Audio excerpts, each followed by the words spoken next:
pendidikan, masalah ibadahnya yang nanggung laki-laki. Perempuan itu apa? Nafkah lahir batin juga tergantung laki-laki.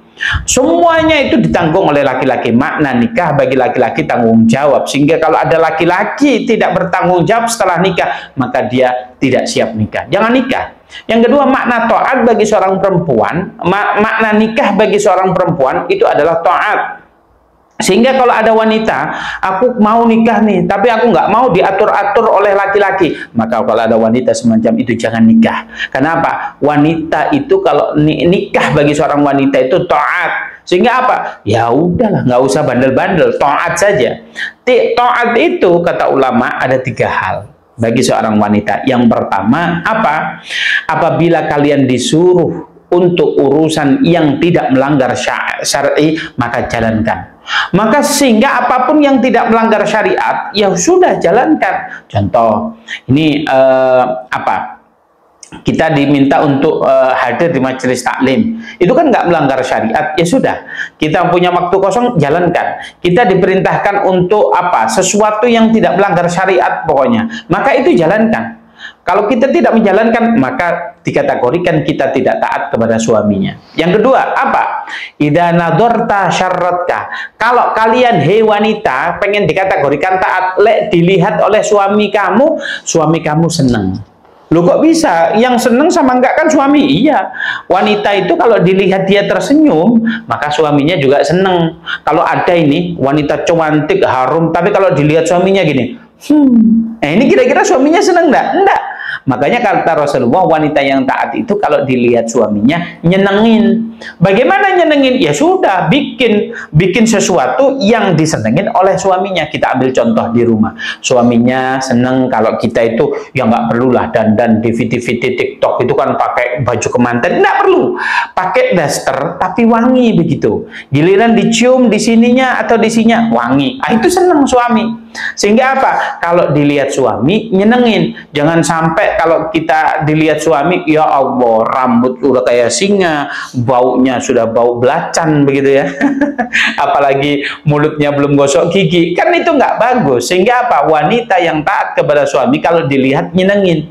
Sehingga seandainya, mohon maaf sekali, kalau seandainya ada laki-laki mendatangi istrinya, dan istrinya itu suaminya itu memilih ekspektasi, contoh ini, saya itu suka ya mendatangi istriku itu pakaian kayak anak SMA. Ya sudah, pakaian aja kayak anak SMA. Kenapa? Biar suaminya seneng. Begitu juga kalau istri pengen suaminya model bagaimana, ungkapkan, sehingga apa? Ada rasa daya tarik, ada rasa seneng deket sama istri, GR-GRan dan lain sebagainya. Itulah yang dikategorikan taat. Sehingga Rasulullah mengatakan, mengultimatum kepada seorang laki-laki begini, kalau kalian, hai laki-laki, melihat wanita di luaran sana, dan hati kalian mengatakan ser begitu ya, mengatakan apa ini, cantiknya, maka sungguhnya pulanglah kalian, sungguhnya yang di rumah kalian itu, yang ada pada wanita itu, di rumah kalian itu ada semua, bahkan lebih. Nah itu, tapi prakteknya kita lihat di kantor, kita lihat nggak ada itu teman kerja kita itu yang belum mandi gitu kan, nggak ada ya. Cewek ke kantor mandi semua, harum semua, cantik semua, dan di sana ramah-ramah semua. Contoh, ada wanita mau ke pantry, negur temennya cowok, Mas mau ngopi tak? Boleh tak bikinkan sekalian ya, aku mau ke pantry, diambilkan. Coba di rumah, kalau model begitu kan enak, suami datang, ya mau ngopi, oh kan kita sudah paham tuh tabiat suami, nggak usah ditanya, langsung dikasih kopi. Jangan sampai apa, wanita di luar sana lebih menarik daripada wanita yang di rumah. Padahal apa tugasnya, kata Rasulullah, wanita yang taat itu kalau dilihat nyenengin. Jangan sampai pulang, Masya Allah, dicium sininya bau apa ini, bau PPO begitu ya, di sini bau Remason, di sini ya Allah, di sini pakai masker, di sini pakai cabe, di sini pakai bengkuang. Jangan. Oleh karena itu pastikan suami pulang dalam keadaan sudah nyenengin. Masya Allah ya, diambil tasnya, kita ibu-ibunya sudah wangi begitu kan, kemudian ambil sambil digoda-goda dikit, ya gimana, siap kan, nah digoda-goda gitu, suami tambah seneng. Kemudian apa? ayah mau mandi dulu atau disiapin makan? Oh, mandi dulu. Oke, disiapkan bajunya, makan. Kemudian ditemenin kalau makan itu ngobrol. Jangan sampai udah makan sendiri, ambil sendiri. Enggak. Kalau makan itu ditemen, laki-laki itu begini. Laki-laki itu tidak mau diusik, tapi tidak mau sendiri. Ini kalau kita lihat, kalau di rumah itu nggak ada istri, rasanya nggak enak sekali. Tetapi kalau di rumah ada istri, kita main handphone itu juga tenang. Nah, itu karakter laki-laki, sehingga istri yang baik menarik bagi suami itu. Kalau suami datang ditanya mau makan atau mandi, sudah mandi siapkan, kemudian makan, jangan ditanya-tanya dulu kecuali suaminya sudah nanya. Kalau sudah nanya berarti apa? Sudah butuh. Kalau sudah butuh baru ngobrol yang enak. Sehingga wanita itu apa? Harus semenarik mungkin di hadapan suami, dan suami juga harus mengimbangi. Jangan sampai istri itu berlain body ya, lain body nanti pindah ke lain hati gitu ya.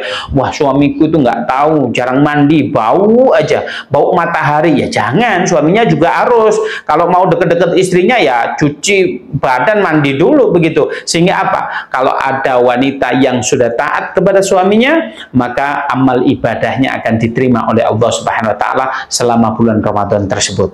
Apa kategori taat yang ketiga? Yang ketiga adalah apabila dia ditinggal oleh suaminya, maka dia mampu melindungi harta dan apa ini? Harta dan haibah. Haibah itu apa? Kehormatan seorang istri. Bagaimana hartanya dijaga? Oh iya, kalau harta suami itu dijaga. Jangan sampai dilihat suaminya. Suamiku udah nggak ada. Ya sudah, aku check out. Lah ini check outnya nunggu suami nggak ada. Ini nggak jaga harta suami.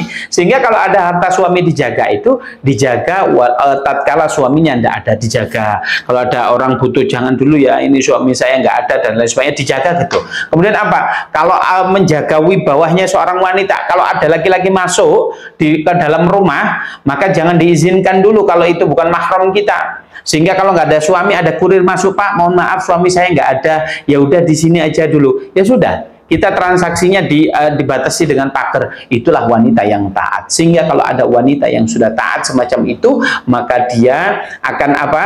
Akan diterima puasa dan amal ibadahnya pada bulan Ramadan. Lalu yang ketiga apa? Yang ketiga, pada saat itu malaikat Jibril berkata semacam ini. Ya Allah, apabila di dalam satu Syawal ini ada di antara hambamu, ada di antara umatnya baginda Nabi Muhammad SAW, dia tidak memaafkan dan tidak memaafkan saudaranya, maka jangan diterima apa? Amal ibadahnya selama bulan Ramadan. Loh, ini penting sekali.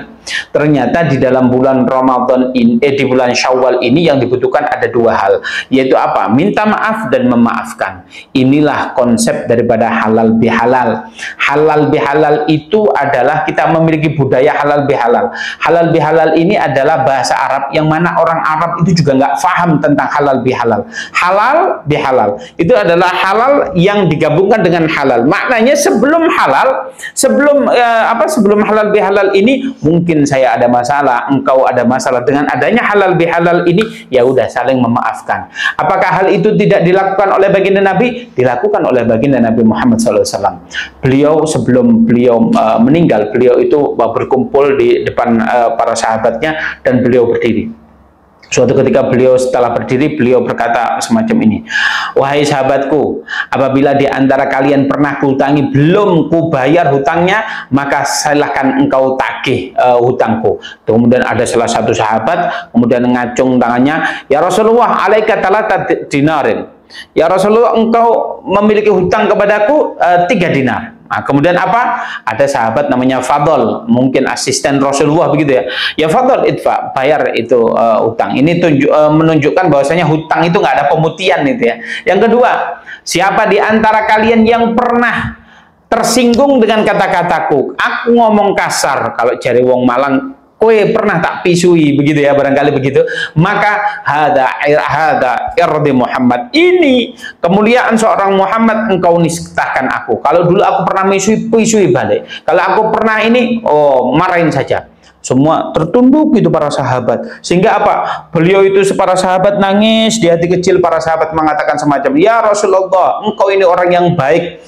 Nggak mungkin kami itu sakit ke hati kepada engkau. Engkau itu orang yang mulia. Engkau itu orang yang luar biasa mendidik kami. Bahkan kami itu mulia karena engkau ya Rasulullah. Nggak mungkin kami itu sakit hati kepada engkau. Nangis itu nggak ada. Terakhir Rasulullah mengatakan begini, kalau ada di antara kalian yang pernah kusakiti, kupukul, kutendang, hada dohri Muhammad. Kalau ada di antara kalian yang pernah ku pukul atau ku apakan, hada dohri Muhammad, ini punggung Muhammad, maka silakan engkau cambuk. Ternyata di antara sahabat ada yang berdiri, ya Rasulullah, dulu engkau pernah mencambuk aku.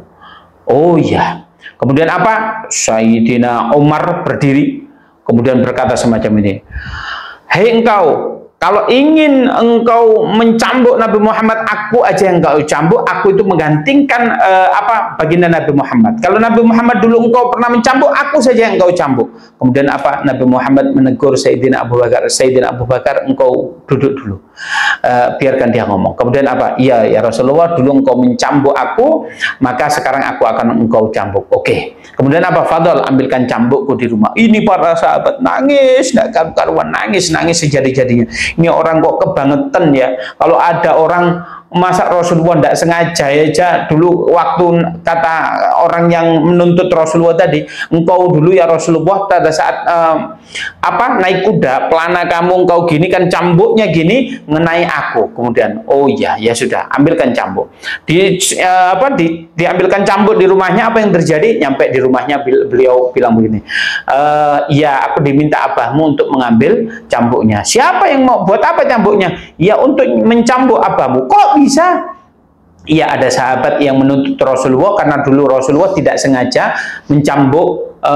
mencambuk kudanya mengenai dia. Apa yang terjadi?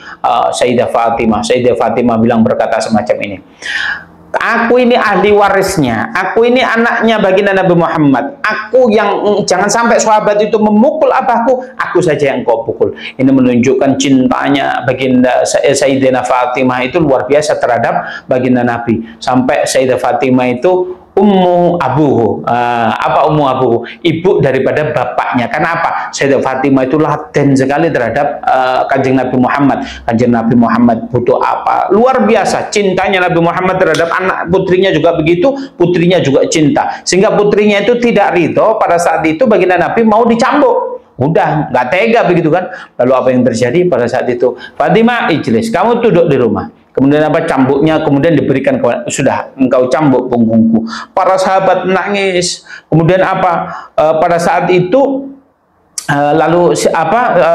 sahabat tersebut sudah mau mencambuk, beliau berkata semacam, ya Rasulullah, dulu pada saat engkau mencambukku yang nggak sengaja itu, aku dalam keadaan nggak pakai baju. Kemudian apa? Rasulullah diminta untuk melepas baju. Waduh, para sahabat, Sayyidina Abu Bakar yang biasanya sabar, dia, kamu itu gimana? Duduk dulu Sayyidina Abu Bakar. Kemudian apa? Sayyidina Abu Bakar menangis, dibuka baju Rasulullah.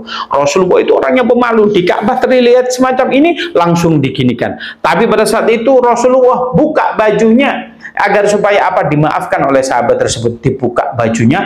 Lalu apa yang terjadi? Kemudian Rasulullah menundukkan kepalanya sehingga punggungnya siap dicambuk. Lalu apa yang terjadi? Sahabat tersebut tatkala mau mencambuk kemudian merangkulnya dari belakang. Apa yang beliau berkata semacam ini, ya Rasulullah, nggak mungkin aku bisa memukulmu, aku itu lebih cinta kepada engkau daripada aku mencintai diriku sendiri. Ternyata sahabatnya bilang begitu. Lalu kenapa engkau tadi mengatakan ingin mencambukku? Enggak ya Rasulullah, itu alasanku saja, aku nggak mungkin berani mencambukku, aku itu sangat cinta kepada engkau ya Rasulullah. Hanya saja aku ingin kulitku bersentuhan dengan kulitmu. Masya Allah, barokahnya dia itu bersentuhan kulitnya, maka dia itu dinas oleh Rasulullah sebagai salah satu ahli jannah. Masya Allah. Para sahabat kemudian merangkul minta maaf. Itulah bagaimana baginda Nabi Muhammad SAW itu meminta maaf kepada para sahabatnya. Lalu dikisahkan di dalam sebuah kitab, nanti ada 3 orang menghadap kepada Allah Subhanahu wa taala. Pada saat itu di mizan al-hasanat, ada timbangan. Pada saat ditimbang, ada 1 orang ini yang hobinya banyak utang, ini banyak PHP, banyak janji yang nggak terrealisasi begitu ya. Orangnya itu suka janjiin orang, suka pokoknya banyak utang begitu, banyak tanggungan. Suatu ketika ada orang ini sudah hisabnya panjang sekali, ada 1 orang kemudian bilang, malaikat, ini orang punya utang sama saya, belum bayar. Oleh karena itu aku minta pahala, pahalanya dia untuk aku. Apa jawaban malaikat? Nggak bisa. Lu kenapa? Dia kan punya utang. Iya, dia itu sudah banyak utang dan semua menagihnya dan pahalanya sudah habis. Lalu bagaimana ini malaikat? Hitungannya bagaimana? Oh iya, kalau gitu apakah engkau mau dosa-dosamu kuberikan kepada dia? Oh iya, enggak apa-apa. Kemudian apa? Orang yang punya dizolimi di dunia itu apa? Dosanya diberikan kepada orang yang suka mendolimi tadi, suka bikin janji, suka apa, suka hutang dan lain sebagainya. Lalu apa yang terjadi? Pada saat itu orangnya sudah melepaskan dosanya, diberikan itu, orang itu melihat, Masya Allah, malaikat itu surga itu luar biasa sekali. Surga yang dijanjikan itu yang di bawah bagi orang-orang yang tidak memiliki dosa. Tapi ada surga yang di atas. Sona amin lu'lu', terbuat dari lu'lu' permata yang sangat luar biasa, sehingga orang itu tercengang. Setelah tercengang, Masya Allah, untuk siapakah surga itu? Dijawab oleh malaikat, liman atas zaman. Bagi siapa saja yang mampu membeli surga tersebut. Masya Allah, ini pasti para malaikat, para kiai, para waliullah. Apa kata malaikat? Enggak. Anta tamlikus zaman. Kamulah yang bisa membeli surga itu. Bi ayyi syai'in ashtari, dengan apa aku bisa membelinya? Lalu apa? Malaikat itu menjawab, bi afwi akhika, dengan cara 1, engkau memaafkan saudaramu yang dosa kamu ditransfer ke dia, engkau maafkan dia, kamu geret dia, kamu ajak masuk ke surganya itu. Cuman begitu malaikat? Iya. Maka pada saat itu orang ini memaafkan dia, diajaklah dia ke surga. Masya Allah. Ini loh, kalau orang mau memaafkan, maka pahalanya itu nggak main-main, surganya kelasnya super VVIP. Oleh karena itu di bulan Ramadan, di bulan Syawal ini, di hari yang fitri ini, ayo yang pertama kita mencontoh baginda Nabi, kita memaafkan, minta maaf. Yang kedua, kita memaafkan, karena memaafkan ini apabila kita sudah memaafkan, pahala amal ibadah kita pada saat bulan Ramadan diterima oleh Allah Subhanahu wa taala. Oleh karena itu 3 doa malaikat Jibril ini jangan dianggap remeh. Oleh karena itu ayo yang pertama kita berbakti kepada orang tua kita. Yang kedua, hai para wanita, taatlah kalian kepada suami kalian.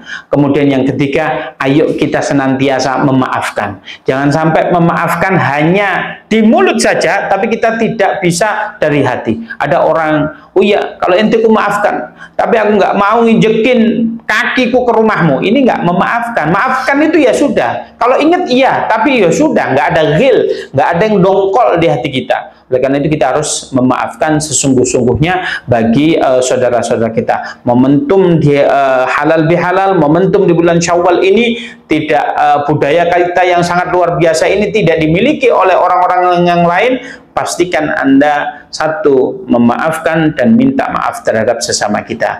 Itu saja yang saya sampaikan. Saya ucapkan mohon maaf sebesar-besarnya. Mohon maaf lahir batin. Saya akhiri. Assalamualaikum warahmatullahi wabarakatuh.